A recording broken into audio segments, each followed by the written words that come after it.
morning and welcome back to Bookmas Day 5. I have compiled a list of 26 books from my physical and Kindle TBR that I want to read next year in 2026. I'm doing it this way off of my physical and Kindle TBR because I have so many books that I need to get through. So by hopefully doing this, I'm going to hopefully minimize how many books I buy next year. And I might kind of put a system in place, once I read 3 books off of this, then off of this list, then I can go out and buy one book. Not counting books that are going to be from series that I have. Because I do have some series on here that I don't have all the books yet. Because either they come out next year or I just haven't bought them yet.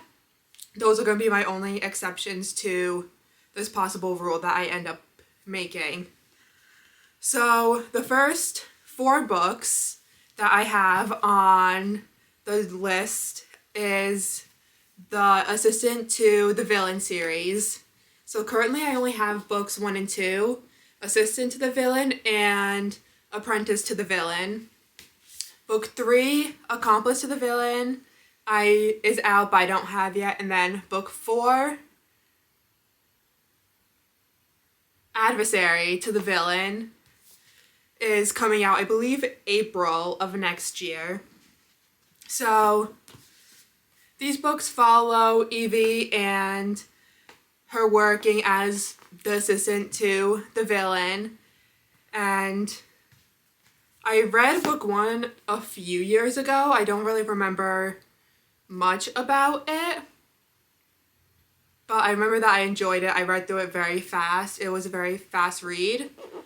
So I would definitely end up rereading book 1 before I continue on with the series. But it just follows Evie and kind of her day-to-day life with the villain, and obviously they get into some shenanigans because he's a villain and she's this bright, bubbly character. So definitely an interesting dynamic between the two of them.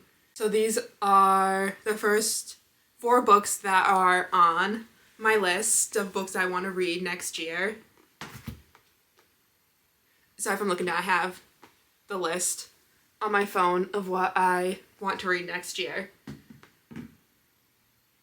And then I have Stephanie Garber's newest release, Alchemy of Secrets.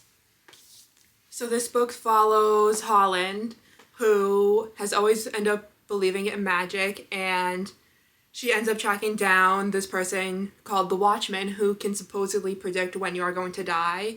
And her life gets completely upended when he tells her that she's going to be dying the following night at midnight unless she can find this magical object called the alchemical heart. So the book takes off from there, and she ends up going on a quest to end up finding that heart and hoping to prevent her death. This is another book that I want to definitely get to next year. Okay, the next 4 books that I have are on my Kindle because they're on Kindle Unlimited, and it is the Vancouver Storm series by Stephanie Archer. So it is Behind the Net, The Fake Out, The Wingman, and Gloves Off. And just from what I kind of just get from the covers and a little description and what I've heard about it, is that it's pretty much just a hockey romance, and you follow, I think, just one team and their relationships throughout every book. And then after those 4, I only have book 1 in the duology, 6 of Crows. I've had this on my TBR for definitely well over a year and have just never gotten to it, so I'm hoping to get to it next year. But this follows a bunch of different characters: a convict, a sharpshooter, a runaway, a spy, a heart trender,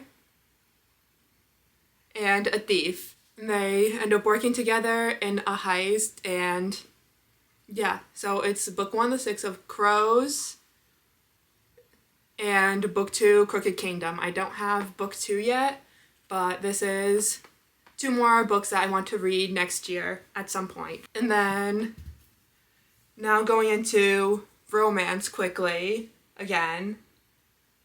I have 2 books from the Windy City series. I read a little bit of book 1 last year, and I ended up DNFing it. I just wasn't a big fan of it. And then I ended up reading, I think I'm definitely reading these out of order, but that's okay, because they're interconnected standalones. So, I mean, they're romance books. I know they're going to end up together, so I don't really mind the spoilers, because I rather read them like in season when I'm in the mood for them, kind of like of when they're taking place. So next year I want to read The Right Move, which follows Ryan and Indy. Ryan is a basketball player, and Indy is looking for someone to take her with her to a wedding as her +1. So it seems like it's going to be fake dating in here. And yeah, I'm excited to read this one. I enjoyed these 2 characters in Caught Up, so I'm excited to be reading their story, hopefully early next year, so I can read it in the winter time, because I think that's kind of like basketball season, so I'm interested to read this one next year. And then I have Play Along, which follows Kennedy and Isaiah, who is the brother of the main guy in Caught Up. And again, I really enjoyed these 2 characters in Caught Up, and I'm really excited to read this one. So they end up, this happens at the end of the last of Caught Up, so slight spoiler, but these 2 characters end up in Vegas, and they end up getting married there.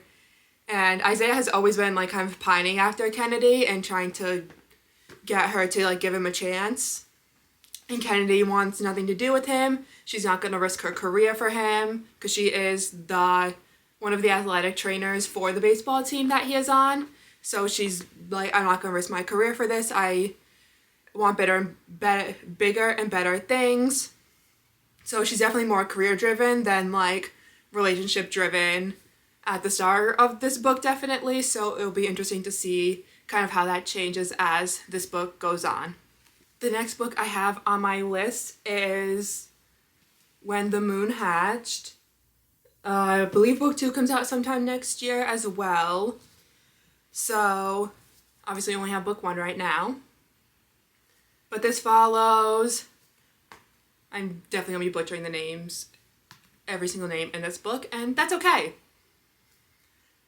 Raiv, who is an assassin for a rebellion group, not even going to attempt to say the name of the rebellion group, and she ends up getting caught and imprisoned by the Guild of Nobles, who is a powerful Fae group who turn her into a political statement by capturing her.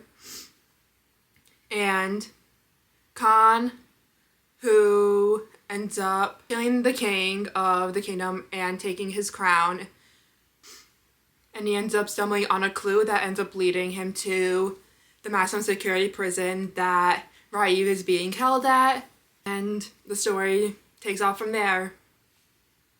That is, I don't even know what book 2 is about. I haven't looked into that yet, just because I don't really want to risk any spoilers from book 1.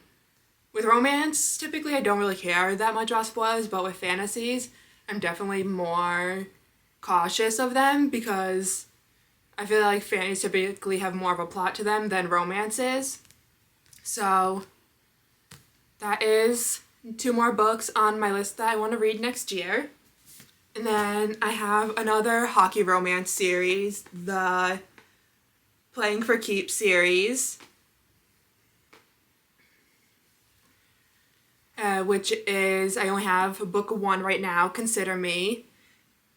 And there's also, I look at my list. So Consider Me is book 1, and then Play With Me, Unravel Me, Fall With Me, and Breathe With Me, which I believe just recently came out. So this is an additional 5 books on my list. Consider Me follows Carter, who is the best NHL player both on and off the ice. So he's an excellent player on the ice, but he's also a playboy off the ice. And Olivia wants nothing to do with Carter. She is enjoying her current life and doesn't want to get wrapped up in his playboy antics. And that is 5 more additional books that I want to read next year. I believe they're also all on Kindle Unlimited, so we'll see if I end up buying the other books or if I end up reading them on my Kindle. We'll see. Then I have another, I don't know how many books it's going to be. It's another fantasy series, Quicksilver, which book 2 also just recently came out for this. Like, I think last Tuesday it came out. So we are following Cyrus, who is very good. Like, she has magical powers that she can't let anyone know about, that she keeps secret. And she's also like a very high-end thief. And when she comes face to face with death, she ends up opening a portal to the Fae world that up until now was just believed to be like myth and like not existent. Turns out they do actually exist. And while she is in this Fae world, she ends up mistakenly bonding herself to Kingfisher, who is a handsome Fae warrior that also has an agenda of his own that pretty much is just protecting his people, and he will do whatever he can to achieve that regardless of who it ends up hurting. And then book 2 is Brimstone, which I said just came out very recently. So I only have book 1 right now, and they will not end up matching, which is very sad. But yeah, 2 more books to add to my list for next year. And then finally, I have the Lightlark series. I only have currently books 1 and 2, Lightlark and Nightbane. I actually do have book 3, but she's still in my car, Skyshade, and I'm too lazy to go out and get her. So I do have the first 3 books, but currently inside with me, I only have the first 2 books. This is about a trial that happens every 100 years on the island of Lightlark, and all the rulers from all the different kingdoms come to this trial to try and win and break the curse that is placed upon them. And we follow Isla, who's our main character, who is one of the rulers who comes to this island to try and win this trial to eliminate her curse. People end up dying, a lot of fun stuff. Typical, I feel like, fantasy series with its tropes of like a trial, of a deadly trial, and romance. That is all the books that I have on my physical as well as Kindle TBR that I would like to get through and read next year, in hopes to prevent me from buying new books before I get through these. We will see how it goes. We'll see how many of them I end up reading, if I end up losing interest in any of them and getting rid of any. It'll be interesting to check back again at the end of next year and see what ended up happening with this list. Obviously my goal is to get through all 26, but we'll see how that goes. Thank you so much for watching. I hope you enjoyed day 5 of Bookmas and the 26 books that I would like to read in 2026, and I hope to see you again for the next Bookmas video, Bookmas Day 6.